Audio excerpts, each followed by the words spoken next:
शेरे हरियाणा जिंदाबाद, शेरे हरियाणा जिंदाबाद, भाई अनिल जिंदाबाद।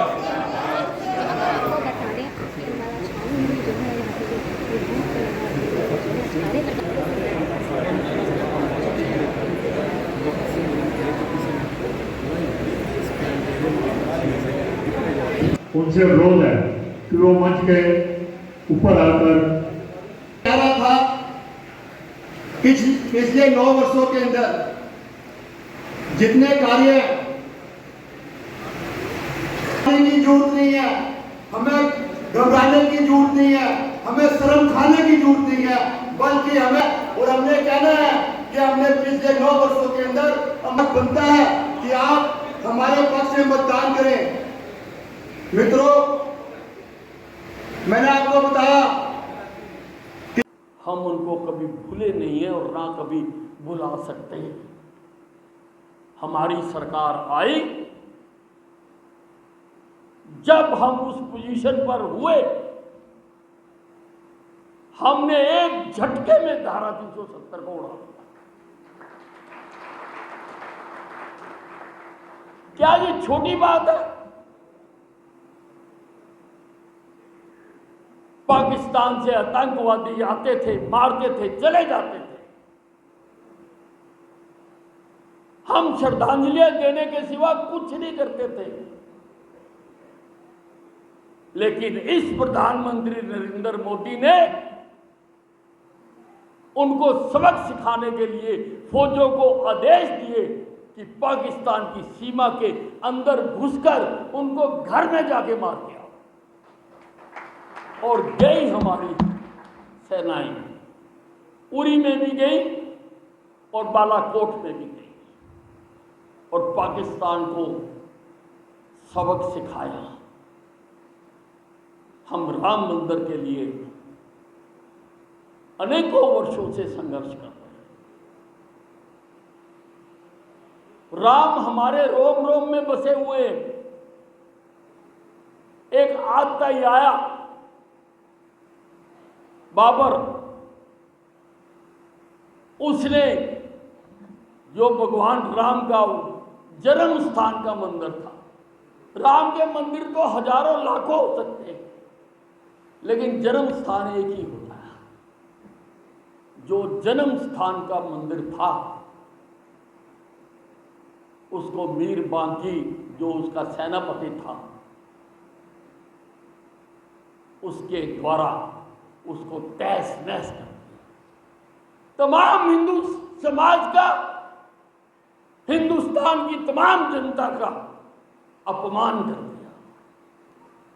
उस अपमान का बदला लेने के लिए 500 वर्षों से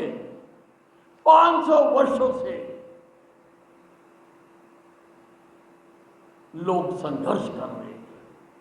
अनेकों बलिदान दिए गए, अनेकों कुर्बानियां दी गई। मैं भी 2 बार गया अयोध्या के आंदोलन में। पहली बार मुझे लखनऊ में गिरफ्तार कर लिया गया था और उन्नाव जेल में मुझे 15-20 दिन रखा गया। और दूसरी बार जब वो ढांचा गिरा, मैं उस ढांचे का प्रत्यक्षदर्शी हूं गिरने का। मेरे आंखों के सामने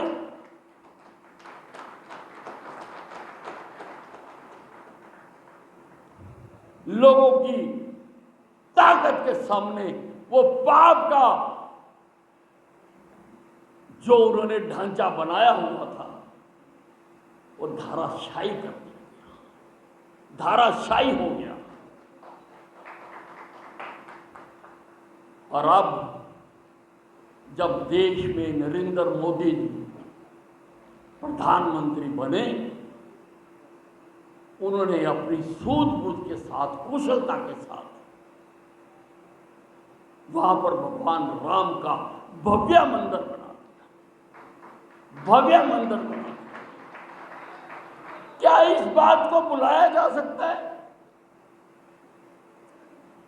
आने वाली पीढ़ियां भी इस बात को याद रखेंगे कि इस सन में जब मेरे दादा होते थे, पिता होते थे, वो होते थे, ये बंदर बनाया गया था। नरेंद्र मोदी ने और भी बहुत काम किए, क्योंकि गरीब घर से आया था। स्टेशन पर चाय बेचने का काम था। मैं आप लोगों से पूछना चाहता हूं, नरेंद्र मोदी ने माताओं बहनों को धुएं से बचाने के लिए उज्ज्वला योजना शुरू की और सबको गैस का सिलेंडर दिया। क्या मोदी के आने से पहले आग में से धुआं नहीं निकलता था? क्या मोदी के आने से पहले मां बहनों की आंखों धुएं से खराब नहीं जाती थी? क्या नरेंद्र मोदी के आने से पहले उन परिवारों को गैस सिलेंडर की जरूरत नहीं थी? थी। पर हमारी पूर्व की किसी सरकार ने इस बारे में कभी ध्यान नहीं दिया, कभी ध्यान नहीं दिया। नरेंद्र मोदी ने हर घर में नल से जल पहुंचाने का काम किया। क्या उससे पहले नहीं था? था, लेकिन किसी सरकार ने उधर नहीं देखा, नरेंद्र मोदी ने देखा। नरेंद्र मोदी ने 5 लाख रुपए तक का इलाज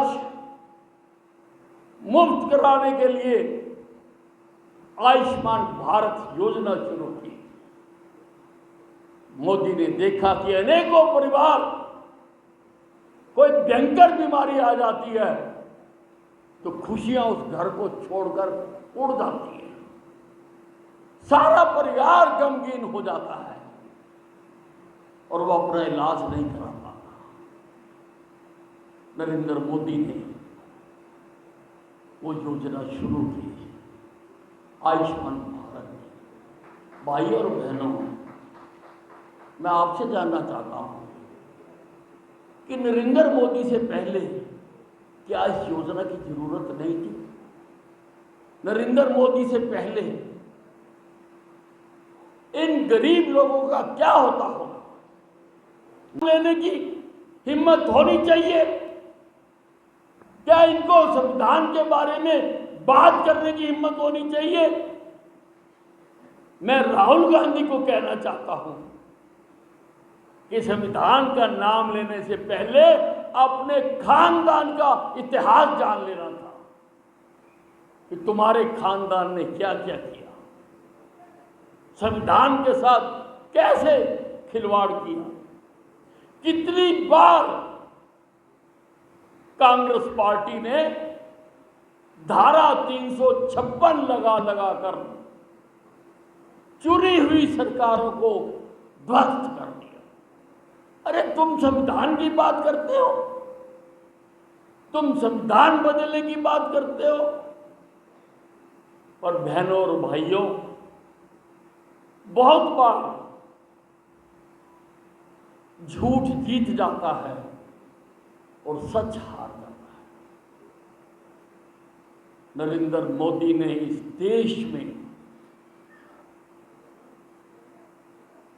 देश को उठाने के लिए, इस देश का सारे संसार में डंका बजाने के लिए अनेकों काम किए।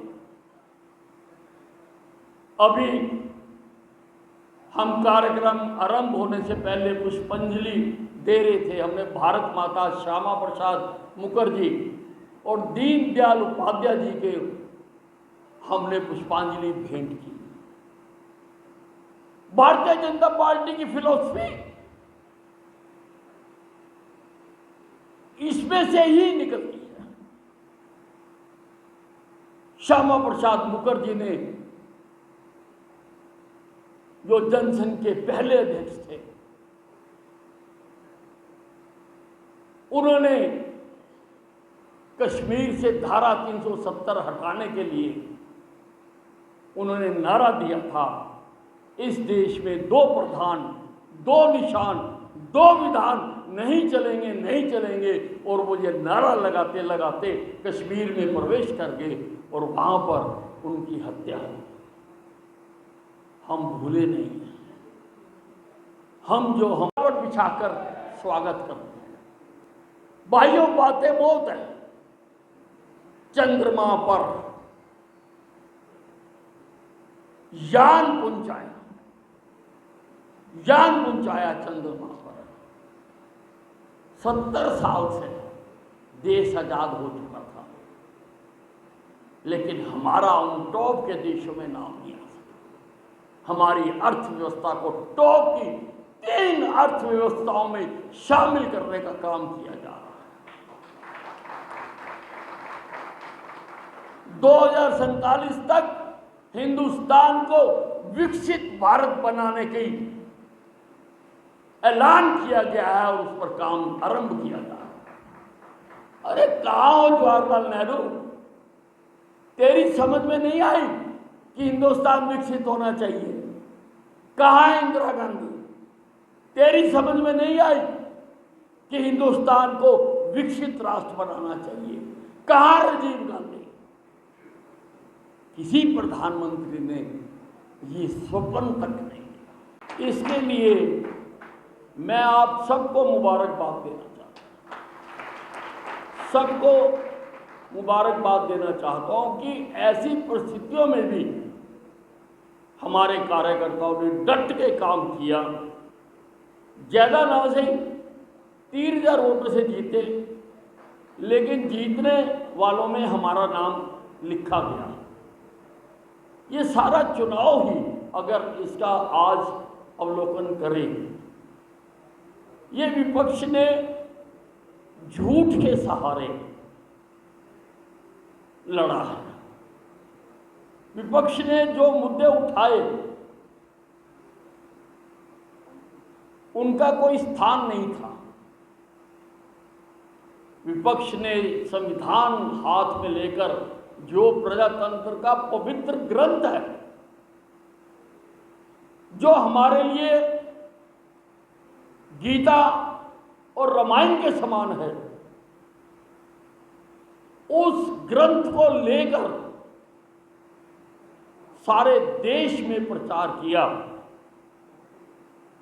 कि भारतीय जनता पार्टी संविधान को बदलना चाहती है। जो सच्चाई से लाखों किलोमीटर दूर की बात थी। और मैं कहता हूं कि और कोई चाहे संविधान की बात करे, कांग्रेस को संविधान हाथ में लेने और उसकी बात करने का अधिकार नहीं है। क्योंकि जितना इस संविधान को कांग्रेस पार्टी ने रोंदा है, हमने अपनी आंखों से देखा है। 1975 में जब इंदिरा गांधी कांग्रेस की नेता प्रधानमंत्री थी, सारे मौलिक अधिकारों को कत्ल करके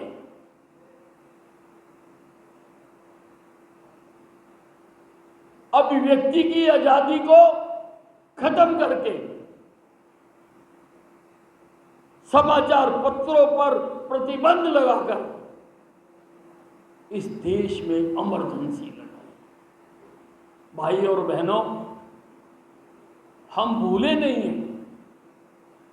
मुझे आप भी याद है कि उस वक्त की अखबारों में खबरें उस अखबार का एडिटर तय नहीं करता था, उस शहर का थानेदार तय करता था कि ये खबर दिखाओगे, ये खबर आप नहीं दिखाओगे। और समाचार पत्र जब हमारे हाथों में आता था तो बीच में जो खबर उठाई जाती थी उतना क्षेत्र सफेद दिखाया जाता था। हम सबने अपनी आंखों से देखा है। और लगभग 1.5 लाख लोगों को, राजनीतिक लोगों को इस कांग्रेस ने झूठे आरोप लगाकर जेलों में डाल दिया। देश आजाद हो गए, वो आज विकसित राष्ट्रों की श्रेणी में हैं, लेकिन हम अभी भी विकासशील देश हैं। अभी हम लोगों की सारी जरूरतें पूरी नहीं कर पाए, लेकिन किसी ने दावा किया है, नरेंद्र मोदी ने दावा किया है कि 2047 तक इस देश को विकसित राष्ट्र बनाएंगे। भाई और बहनों, मैं पूछना चाहता हूं, जानना भी चाहता हूं कि हिंदुस्तान की जनता इन बातों को कैसे भूल गई, कैसे भूल गई इन बातों को? कौन पार्टी ठीक काम कर रही है, कौन पार्टी ठीक काम नहीं कर रही है, कौन नेता ठीक काम कर रहा है, कौन ठीक काम नहीं कर रहा है, इसका आकलन तो चुनाव में ही किया जाता है ना। चुनाव में ही माफ करना, माफ करना। मैं हृदय की बात छुपा नहीं पाता हूं, मेरे वर्कर भी कई बार नाराज हो जाते हैं, पर मैं दिल से बोलता हूं, लोग दिमाग से बोलते हैं। वो सोचते हैं क्या कहना क्या नहीं कहना। मुझे जो लगता है मैं वो कहता हूं। मैं आईना हूं,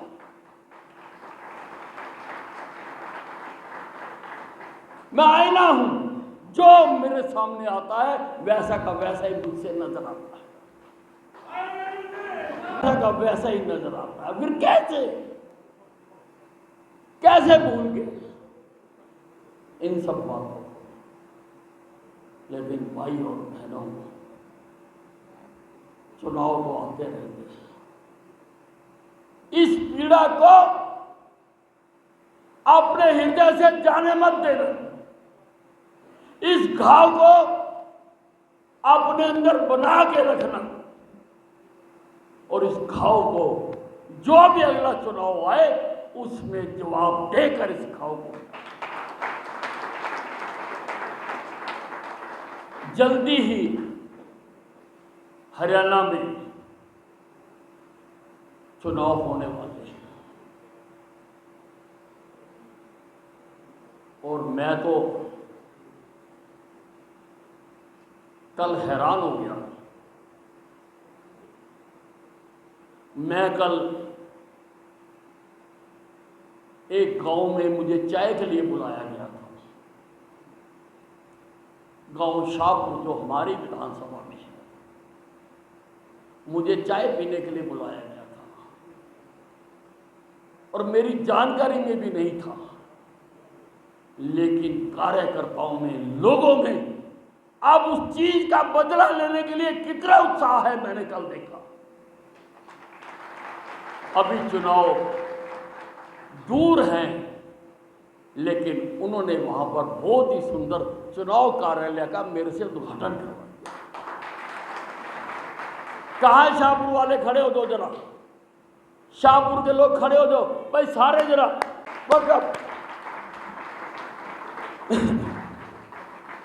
हमारे से भी मुझे कल देखने को मिला कि ये जो लोकसभा चुनाव की हमारे ऊपर मार पड़ी है, लोग उस मार का बदला लेना चाहते हैं। और भाइयों और बहनों, हमें तो यहां पर जो चुनाव होगा वो हमने केवल विकास के नाम पर लड़ना है। हमने जो काम विधानसभा में करके दिखाए 10 साल में, अगर हमारे से ज्यादा किसी ने करे हो तो बेशक वोट उसको डाल देना।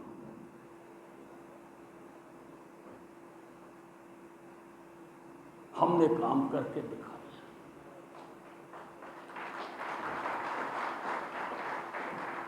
हो सकता है, हमेशा होता है कि कुछ और काम भी रहते हैं,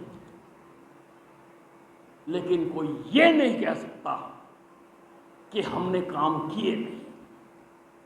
कोई गांव, कोई वार्ड, कोई गली, कोई मोहल्ला ऐसा नहीं है जिसमें हमने काम नहीं किया। कोई मोहल्ला ऐसा नहीं।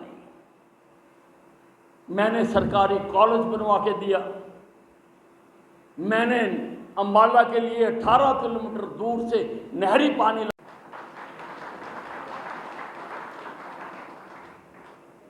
मैंने अनाज मंडी बना के दी। आज मेरा क्षेत्र उस अनाज मंडी का फायदा उठा रहा है। मैंने आज़ादी की पहली लड़ाई अंबाला छावनी से शुरू हुई थी। मैंने 20-25 साल उसके लिए संघर्ष किया कि उन अनसंग हीरोज की याद में कोई स्मारक बना के दे। भाइयों, मैं आप सबको कहना चाहता हूं कि आप खुद वहां जाकर देखें,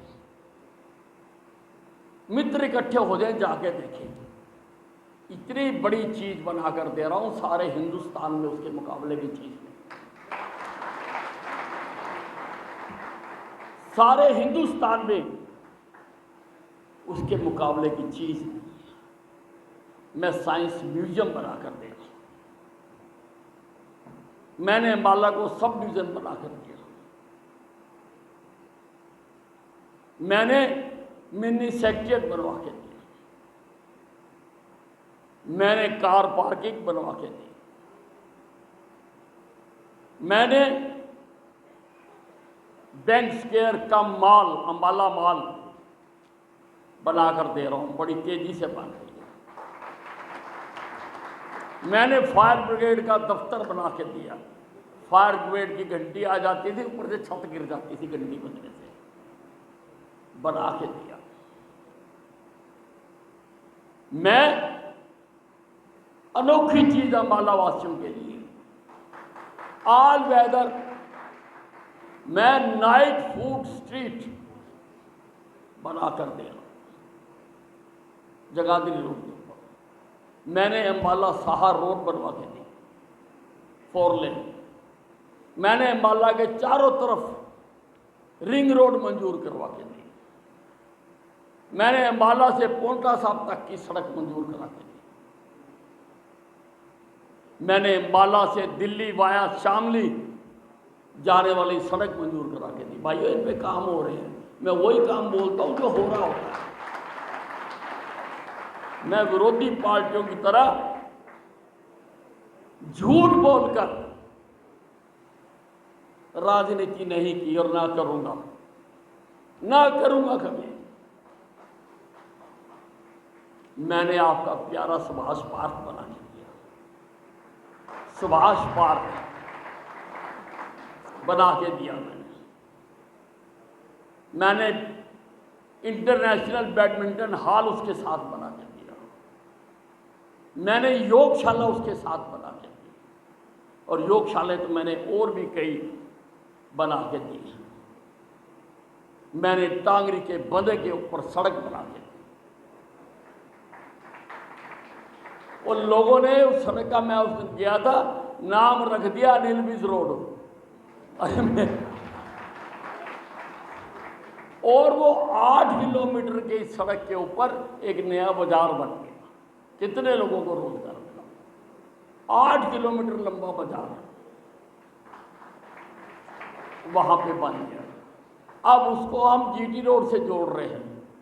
जल्दी ही वो जीटी रोड से जुड़ जाएगा। मैंने फीफा अप्रूव्ड फुटबॉल स्टेडियम बनाकर दे रहा। मैंने ऑल वेदर स्विमिंग पूल बनाकर दिया। All weather swimming pool Hindustan में सारे स्विमिंग पूल्स में 1 नंबर पर आता है। ये जो स्विमिंग एसोसिएशन के राष्ट्रीय अध्यक्ष हैं वो मुझे कहते गए कि दिस इज नंबर 1। मैंने खिलाड़ियों के लिए हॉस्टल बनवा के दिया, स्टेडियम के सामने हॉस्टल बनवा के दिया। मैंने जिम्नास्टिक हॉल को अंतर्राष्ट्रीय स्तर का करवा के दिया। और भाइयों, मैंने काम तो बहुत किए हैं, मैं बोलने जा रहा हूँ, काम तो बहुत करे भाइयों और बहनों भी, बहनें ये ना कि हमें नहीं संबोधित किया, लेकिन सबसे मुश्किल जो काम था वो था अंबाला से जहाज उड़ाना और एयरपोर्ट बनाना। इसमें मुझे बहुत मेहनत करनी पड़ी और अब ये लगभग बन के तैयार है। डिपार्टमेंट ने तिथि तय की है कि 15 अगस्त को अंबाला छावनी से जहाज उड़ेगा। शहर का स्टेटस बनता है, स्टेटस, इंडस्ट्री आती है, कारोबार आता है। भाइयों, निकलसन रोड को जाके देखना, मैंने कैसे बना, राय मार्केट को देखो, फॉरेस्ट क्लब वाली सड़क को देखो, खालसा स्कूल वाली सड़क को देखो, और अब बाकी भी लगभग वैसी हो जाएगी। मैंने आदेश कर दिया। लगभग 150 मैंने धर्मशालाएं बनवा के दी हैं, धर्मशालाएं बनवा के दी हैं, लगभग 150। अब मैं जाता हूं वहां पर, लोग अपने धार्मिक, सामाजिक, पारिवारिक सुख दुख के काम उन धर्मशालाओं में करते हैं। हर आदमी भाग के बैंक्वेट हॉल में नहीं जा सकता, लेकिन हर आदमी ने ये कार्यक्रम करने होते हैं। मैंने बनाकर दिए हैं। भाइयों, मेरे कामों की लिस्ट बहुत बड़ी है।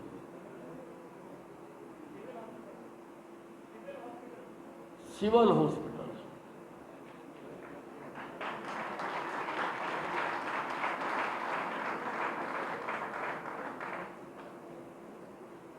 अपने अपने वार्डों में, गांवों में जो जो काम हुए हैं, घूमकर उनकी लिस्टें बनाएं। क्या करना है मैं फिर बताऊंगा, लेकिन आप उसकी लिस्टें बनाएं। आप पूरी तरह से तैयार हैं। मैंने आपका उत्साह देख लिया, आपका जोश देख लिया, पर मैं आपको एक बात कहना चाहता हूं। आपने मुझे 6 बार यहां से विजयी करवाया, 3 बार तो लगातार विजयी करवाया। हो सकता है चौका लग जाए,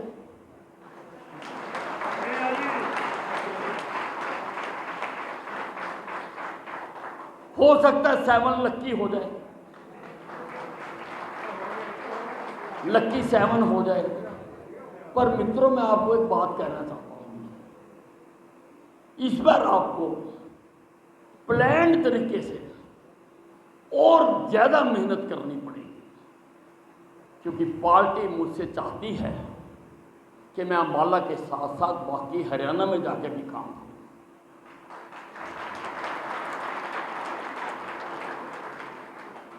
पर मैं बाहर तभी जा सकता हूं अगर आप मुझे एश्योरेंस हो।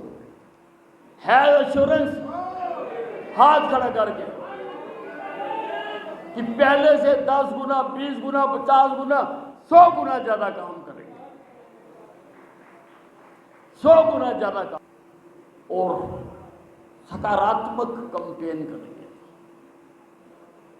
लोगों को अपने किए हुए कामों को बताएंगे, और वो काम, जितने ये काम हुए हैं, ये सब शहर की तरक्की के लिए है। ये पर्यटन स्थल बनने जा रहा है। ये जो हमने शहीदी स्मारक बनाया है, इसमें मुझे एग्जैक्ट तो याद नहीं है, परंतु लगभग 25-30 इसमें गाइड रखे जाएंगे।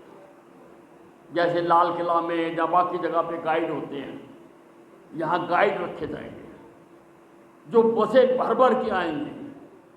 हमने वहाँ कार पार्किंग बनाई है। मैं आपको एक बात बताना चाहता हूँ, हमारा काम करने का तरीका बताना चाहता हूँ। मैं आपको केवल ये बताना चाहता हूँ कि मैंने कार पार्किंग कितनी बनवा के दी, बनना चाहता हूँ। एक कार पार्किंग बना के दी मल्टी लेवल शहीदी स्मारक में, एक कार पार्किंग बना के दी एसडीएम के दफ्तर के नीचे, जाके देखना 300 कारें लग सकती हैं। एक कार पार्किंग बना के दे रहा हूं बैंक स्क्वायर का माला माल में, उसके नीचे भी डबल स्टोरी, धरातल से डबल स्टोरी नीचे। और सुभाष पार्क में तो बाहर मेले लगता है।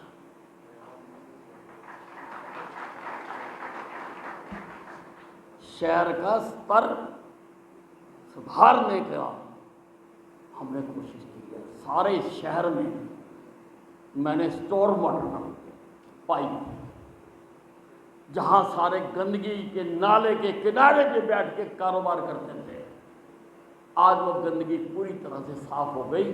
सारे शहर में मैंने पाइप डाला।